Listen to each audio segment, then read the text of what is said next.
Dr. Folks just mentioned things like the funding system and the structural deficit in very simple terms, and it helps people form actions.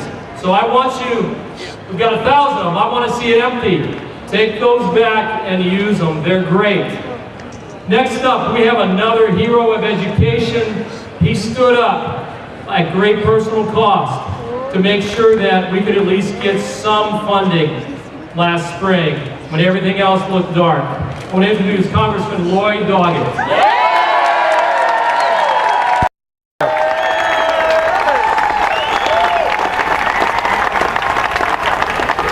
Welcome, Texas Patriots. Welcome, parents and teachers and staff and neighbors. Welcome, Republicans and Democrats and independents who are committed to our future and who are not willing to accept any more excuses.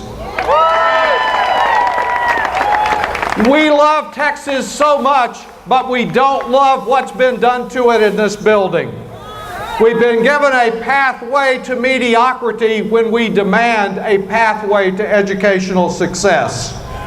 In short, today what we are about is ensuring that another generation of Texans doesn't face a lifetime of one oops moment after another.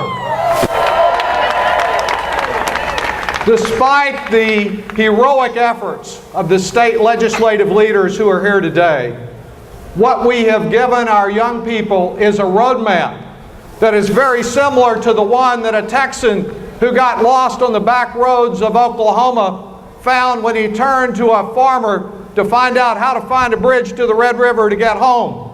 The farmer said when asked for directions, "Well, I don't rightly know how to get there, but I sure wouldn't start from here." Unfortunately, we've got to start from here. It's a sorry place from which to start, in which our teachers and our staff and our educational trustees, they're asked to do so much more, to squeeze in just a few more kids into the classroom, continuing to take the blame for something that they didn't cause. Well, our struggle is, of course, about more than a funding problem. As Alan has so eloquently said, it's about a vision problem. We've joined here because we have a shared vision that we must do more than just prevent harm to our children.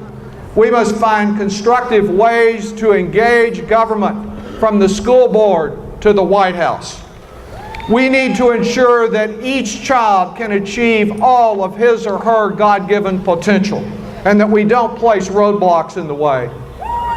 Some do recall the Doggett Amendment, which I authored to ensure that new federal education dollars actually reach Texas classrooms and weren't diverted.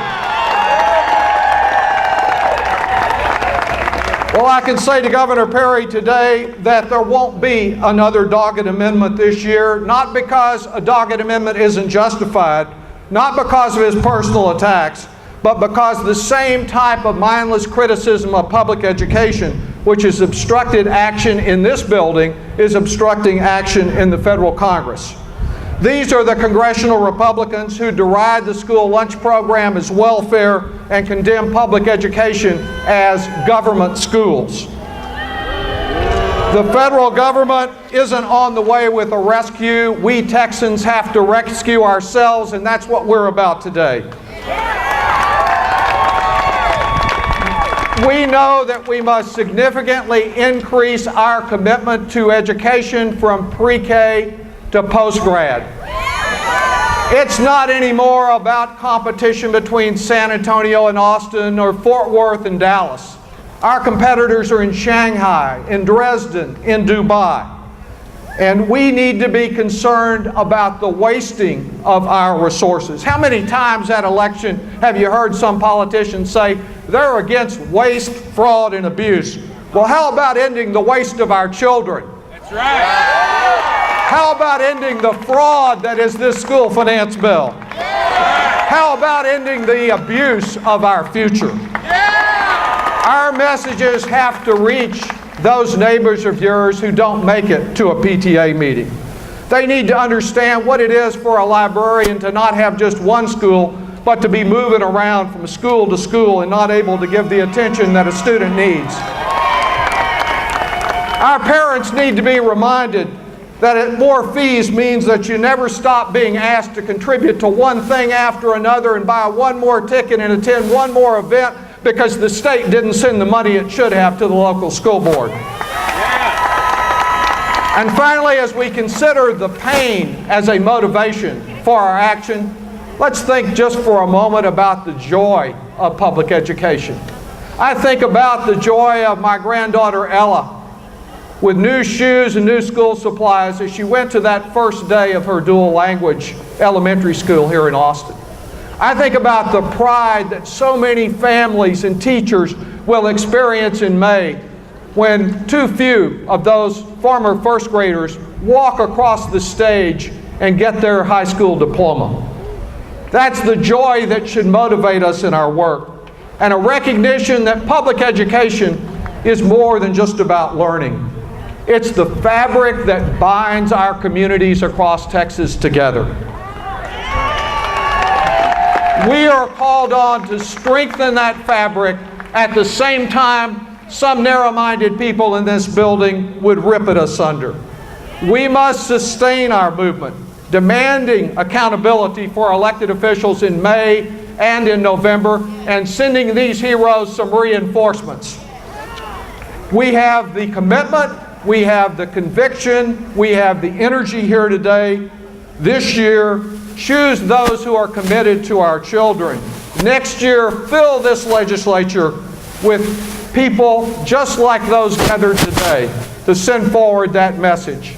So much is at stake, we will never give up or give in. Thank you. Thank you. Thank you. Thank you. Thank you very much for your words. If we fill this house with people who will support kids and support schools, then we've got to learn how to ask the right questions. We've got some t-shirts for sale at the low cost of $10. And on the back of your t-shirt is questions to ask every candidate. What are they going to do? So if you forget the questions, you can just ask somebody to read them off your back. Okay? So we got 200 of these. We'll print as many as we need to. But we want these questions. You asking these questions. Holding people accountable. Now, if we only hold our next speaker accountable, we might have a different result.